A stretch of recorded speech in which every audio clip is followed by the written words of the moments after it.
My sister gave my abusive ex a speech slot at her wedding and told me to be mature about it. I wish I was exaggerating. I wish this was some twisted misunderstanding. But no, that's exactly what happened. My name's Madison. I'm 32nd HR professional by trade, family fixer by default. I'm the oldest of three, and for most of my life, I've been the emotional cushion of the family. When our parents split, I was the one who handled the paperwork. When Mom had surgery, I was the one taking her to appointments.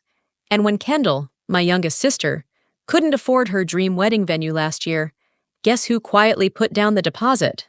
Yeah, that would be me. And I never asked for anything in return. Not even recognition. Just a seat at the table, literally. See, Kendall was always the golden girl. Charming, photogenic, always knew how to work a room. I love her, at least I did. But she's always had this way of rewriting history to fit her narrative. And lately, that narrative included someone I thought we both had buried. Trevor. Trevor and I dated for almost 2 years. On the outside, he looked like a dream. Handsome, articulate, successful. But behind closed doors, he was manipulative, emotionally degrading, and constantly borrowing money under the guise of investments that never existed. By the time I walked away, I was broke, isolated, and in therapy. Kendall knew all of it. She cried with me, said, "If I ever see him again, I swear." So imagine my face when I walked into her wedding reception and saw him, Trevor, dressed in a designer suit, laughing with the groomsmen, holding a champagne flute like he belonged there. I froze. At first I thought, he can't be a guest. Maybe he's a +1. Maybe he's with catering. But then a clipboard girl approached me and said, "Hi, you're Madison, right? You're at table 14. I smiled, still dazed, until I saw where table 14 was. Behind the sound booth, next to the backup speakers, right under a flickering wall sconce. No decoration, no floral centerpiece, just a laminated name tag with Madison scribbled across it in Sharpie. I blinked. "Is this right? I'm Kendall's sister." She flipped the clipboard. "Oh, yeah, I see you here. They said this was overflow seating." Overflow. Overflow? I looked around. My Aunt Kathy, who hadn't spoken to Kendall in 5 years, was sipping wine at a candlelit table near the sweetheart stage. My teenage cousin, who once sold weed in our garage, had a seat near the cake table. And then I saw it. Trevor. 2 tables from the newlyweds, polished, smiling, talking to Kendall's fiancé like he belonged in the family. I marched over to Kendall, who was posing for photos. She turned and lit up like it was any other day. "Mads, you made it!" I didn't even bother smiling. "What is he doing here?" Kendall glanced over her shoulder. "Trevor?" "Oh, yeah." He and Kyle stayed in touch. They're actually kind of close now. "You invited my ex to your wedding, after everything?" She gave me a look like I was the dramatic one. "Madison, that was years ago. I thought you were past that." "Come on, don't make it a thing." My mouth went dry. "Where's my seat?" "Table 14, right?" "By the speakers?" She shrugged. "We had to prioritize close friends, and +1s. I mean, you came alone." I was stunned. "I'm your sister. And Trevor's giving a speech. So please, be mature about it." I didn't say a word. I just walked away, sat in the coldest, loudest corner of that venue, and watched as the music kicked in. Then, as the MC introduced the next speaker, I heard it. "Please welcome a longtime friend of the couple, Trevor." He walked up, took the mic, smiled right at me and said, "If it weren't for Madison, I might have never met Kendall." If it weren't for Madison, I might have never met Kendall. That line hit like a brick to the chest. I stared at Trevor, frozen in my seat, as laughter bubbled around the room. His voice, smooth and confident, echoed through the venue like he belonged there, like I was the forgotten side character in my own life. He went on, of course, talking about how love can surprise you, and how he saw what a beautiful soul Kendall was the moment they met, at my old apartment. The same apartment where he once screamed at me for checking his phone. The same couch where I cried after discovering he was cheating and manipulating me financially while calling it just a loan between partners. And now he was being celebrated. For what? For hurting me into irrelevance? I felt my face go hot. My fingers dug into the edge of the table. I could barely hear the clinking of glasses or the polite laughter from the guests. My ears were buzzing. It wasn't just the betrayal, it was the performance. He was rewriting history with a smirk, and no one questioned it. When the speech ended, people actually stood and clapped. Kendall blew him a kiss. Kyle, her new husband, raised his glass like Trevor had just delivered the best man speech of the century. And me? I sat alone at table 14, near the speaker that screeched every time someone tapped the mic. I didn't eat. I didn't toast.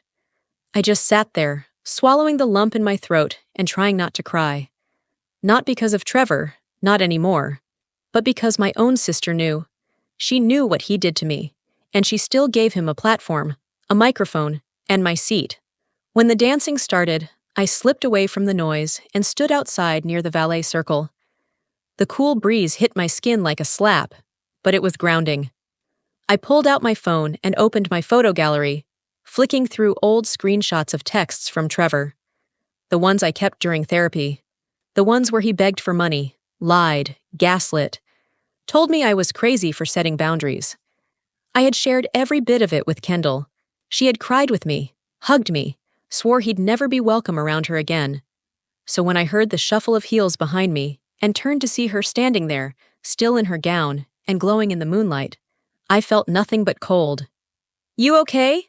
she asked, like we were kids again, like nothing had happened. "You let him speak," I said quietly. She sighed. "Madison, please. I didn't think it would upset you this much." He wanted to say a few words. Kyle vouched for him.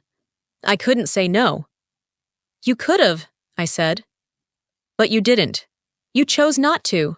Her expression tightened. "It's my wedding. I had to make hard choices. I'm sorry if your seat wasn't ideal, but come on, don't make this about you." That was the line. That was the exact moment I realized Kendall hadn't just overlooked me. She had erased me, not physically, emotionally, symbolically. She'd taken every ounce of pain I'd gone through, stuffed it in a box, and tied it up with a bow called "Get Over It." And here's the twist. As she stood there, trying to justify giving my abuser a spotlight, she let something slip.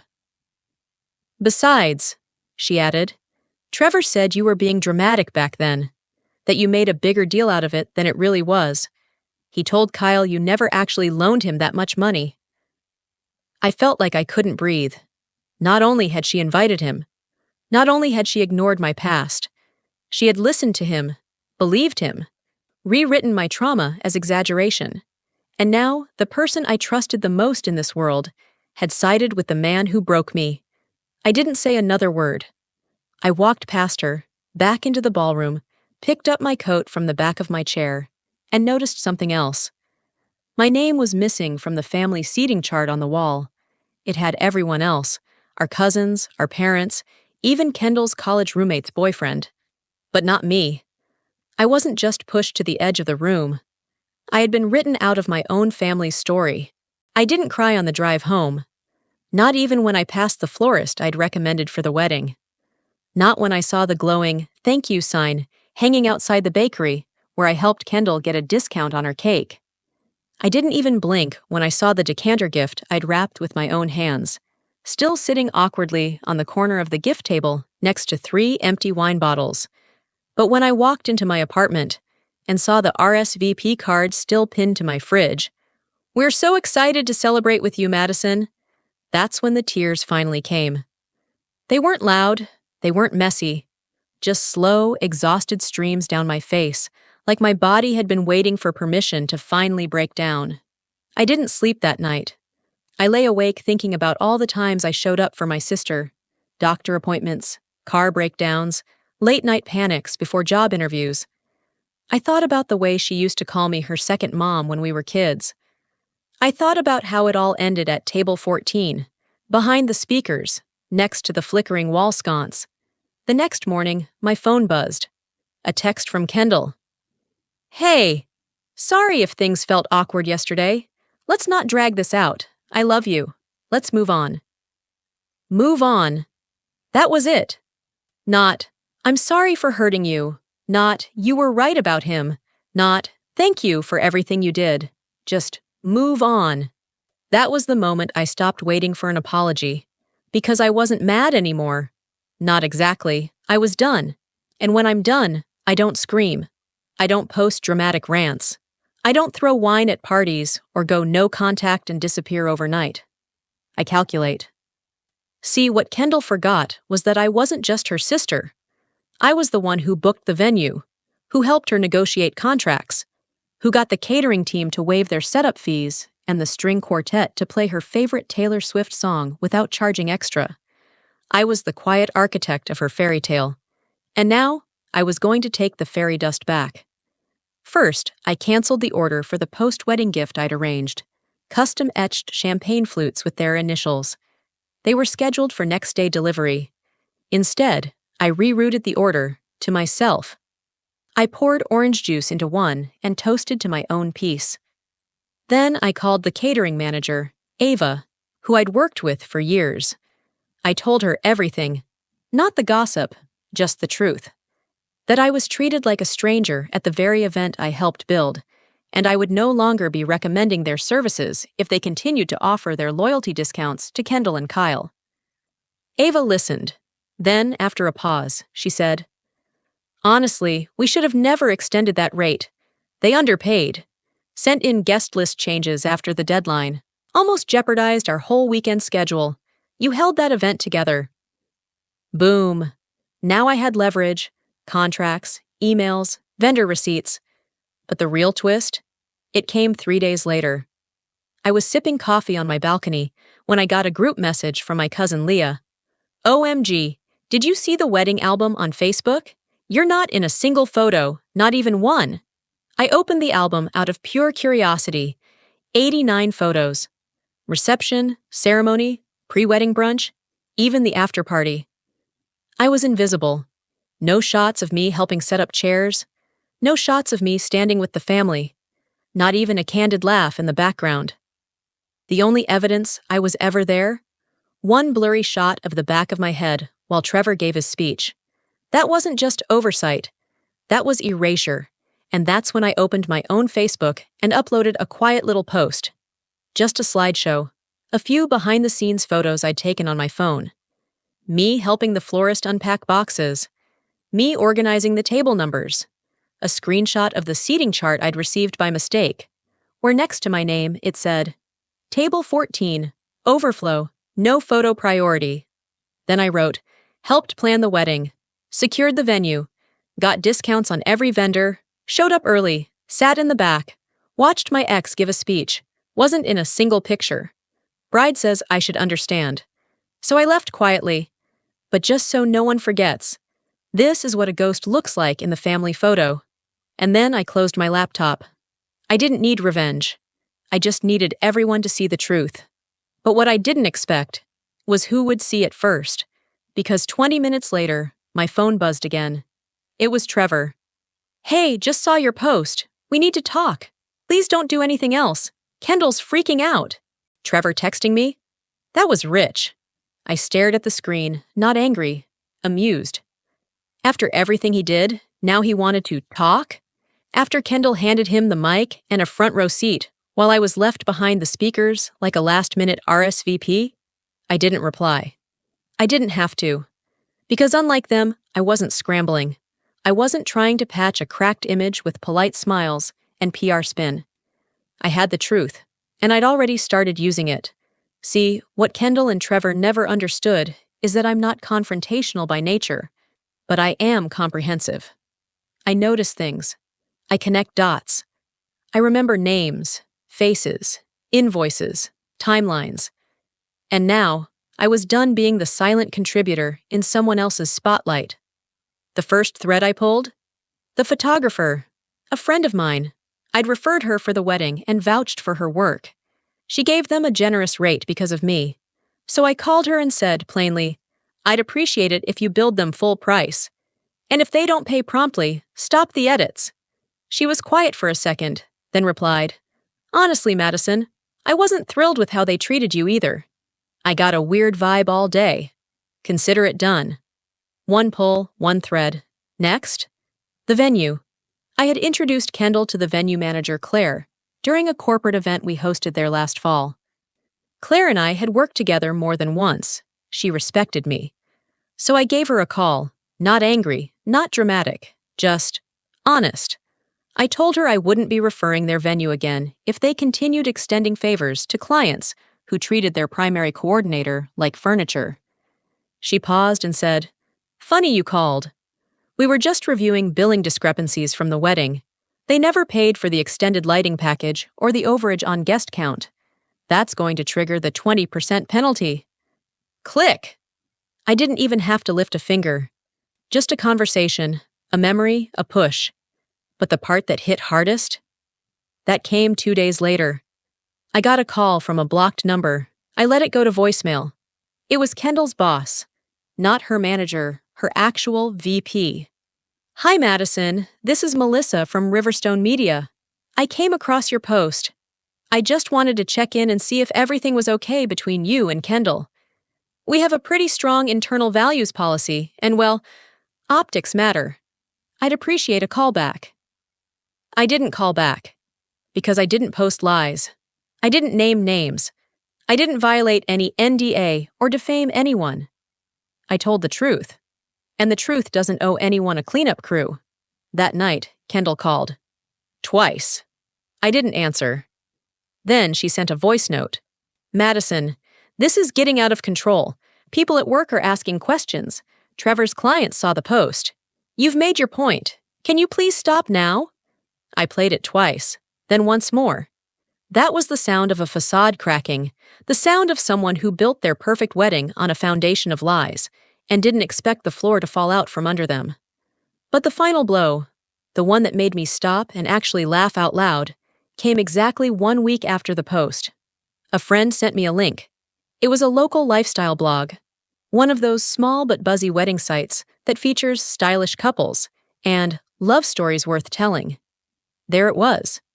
Trevor and Kendall's seaside ceremony, a story of serendipity, a glossy feature, professional shots, quotes from the couple, and then the interview section. Kendall. I handled all the planning myself. From vendor calls to venue negotiation, I wanted it to be truly ours. Trevor. Madison? Oh, I think she stopped by early on. I don't think she had much to do with the actual wedding. I just sat there, blinking at the screen. They didn't just cut me out of the wedding. They tried to erase me from the entire history. But the twist?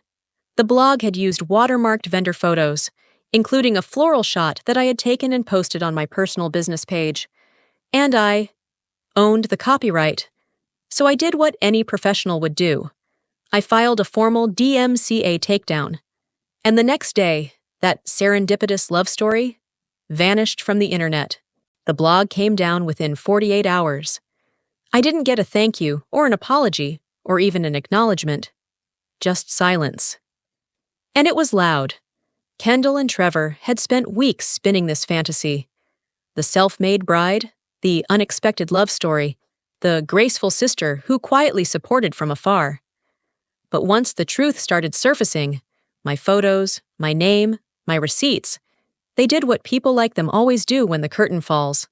They disappeared. Kendall locked her social media. Trevor deleted his professional page.